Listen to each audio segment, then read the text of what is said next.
We are talking The Dead and the Damned 3, Ravaged. This one, written and directed by Renee Perez and stars Nicole Stark, Alanna Forte and Colin Bryant. So this is kind of, the Dead and the Damned series is a loosely connected zombie, low-budget B-movie franchise. Now, if you have a look on IMDb, at the time of me doing this review, it's got a 2.7 stars. That is a way low score for this movie. I don't know why it's so low. I'm going to say that right off the bat. Normally I wouldn't go into that, but this seems significantly lower than I would kind of like judge it. And I don't really know why. I can't really see what the kind of the problems are here. So anyway, what is the story? This is essentially like a kind of Walking Dead meets Mad Max, I would say. It's obviously at some point in the future where there's been a kind of a zombie apocalypse, and ultimately the world is kind of ravaged by zombies, and it focuses on really two separate storylines. We have Alanna Forte's character, who is this black woman who initially she's with another woman, and obviously trying to kind of survive the zombie apocalypse. And she kind of goes on the run, and then she ends up in this kind of in the forest area with this looks suspiciously like the same forest that they filmed Playing with Dolls in, but there you go.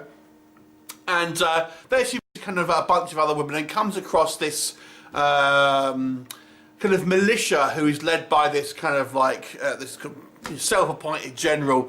But they're like super racist, so they don't want anyone but kind of like, white people in there. So anyone who is Asian or Hispanic or black, they just want rid of ultimately. So it's kind of like her struggle with them. And then we have a kind of a secondary story where we have this woman played by Nicole Stark, who is again just a survivor who tries to go out to where she thinks there is a government outpost, and there she meets an armoured commando who is the lone survivor of this protecting this kind of particular outpost. But he doesn't realise the rest of the world has gone to shit. And when he finds out, he kind of like agrees to kind of try and help her. This woman has heard about these kind of like these white supremacist kind of leaders, and then ultimately it all kind of there's a big kind of like meet up at the end. I want to say a little conflict at the end where all parties involved end up at the kind of the same sort of fight, if you like, on this kind of like this water plant or something. So that's your kind of basic. And in the backdrop of this, you obviously have all these kind of zombies kind of wandering around. So it follows the kind of the Walking Dead template in the fact that it is based on a kind of a zombie apocalypse, but the real conflict is between groups of humans. Now, as to why there are powered, armoured individuals in this, there's more than one. Well, obviously, I guess it just set at some point in the future. Doesn't really kind of go into too much detail on this, and I don't really remember if that was in the second one or not. I can't remember that movie, to be quite honest. So what worked in this film? Well, I've got to say, the thing is with Renee Perez and his movies that I've reviewed so far, they are really well shot. They just are. I mean, they look fantastic. The actual cinematography on pretty much all his films, is really top notch. I mean, he really does know how to capture a good image. Him and his team.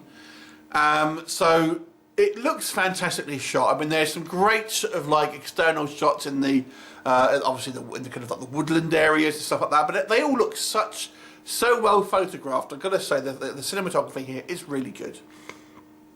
The zombies. I think the zombies look great in this movie. So we have full-on kind of like rotters who with various stages of decay, and I think the actual zombie makeup here all looks pretty good.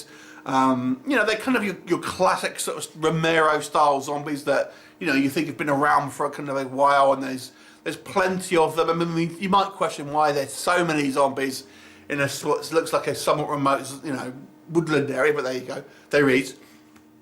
But there's loads of zombies. The makeup looks really good. There's some kind of quite good gore shots in here. That's all pretty good.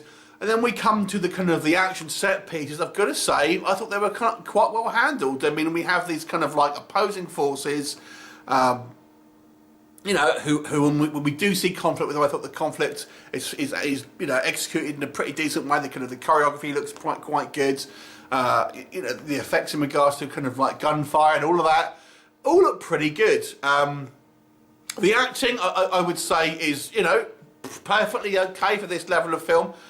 I have a couple of issues which we'll come on to in just a second, but I didn't think the acting was necessarily bad in this movie at all, to be honest. I think that if you're watching a straight to DVD movie, you're quite happy with this kind of acting here. There's, you know, the cast here do a decent enough job with some, you know, obviously with some kind of like, in a zombie movie, let's be honest, so we're not expecting, you know, One Flew Over the Cuckoo's Nest or anything like that, but they do a perfectly fine job. What doesn't work? Okay, so the main thing for me is the story itself is pretty weak, and this isn't the first time I've had this complaint with Renee Perez's movies. The story just doesn't quite tie together quite as well as you would like. I mean, we have these two sort of separate stories, and although they do sort of converge at the end, they never really seem to actually cross paths. So you feel like you're watching two, almost like an anthology really, with two interconnected stories that come close to intersecting but never actually do. So it's the actual story itself. I mean, they're both sort of engaging enough, I would say, but it just seems a little bit kind of like strung together ultimately. Apologies about alarms going off there in the background, so, you know, fire engine or something. Anyway, so the story was a little on the weaker side. There are a few technical aspects that I weren't so keen on. Now, I mentioned the acting. The reason why I have some pause with that is because there's some heavily ADR'd scenes on here, and they just seem like heavily ADR'd scenes. So some of the kind of the audio in regards to the dialogue seems a little false. Now, it just seems that obviously that the dialogue seems too loud for certain sequences, or it sounds like it's been re-recorded in a studio when these guys are out doing something, you know, that would require them to be out of breath or something like that. So, yeah, there's some kind of issues with the audio. On the surface, it might look like bad acting, but I think it's actually the ADR technical side of stuff which causes a little bit of a problem. Yes, it's on the cheesy side as well. I mean, all the females here are obviously very attractive. You know, Alanna Forte is obviously running around with, you know, her assets out for some of the portion of this movie. And everyone's kind of very attractive and made up and everything like that. So yes, we are going for not a realistic level movie. The characters are quite broad, you know, sort of broad sort of stereotypes in regards to, especially our kind of like our redneck racist types. There is one character in their group which seems to be somewhat conflicted, but it's not enough of that character is developed. And I guess the other thing to say, if the female characters here are treated like just kind of like they always just get captured, they always need rescuing, they always just seem to get themselves in trouble. Every one of them on multiple times. So the female characters seem a little, they're written to be a little weak. So overall, I would say the biggest problem with this movie is the writing. But the directing is good, the effects are good.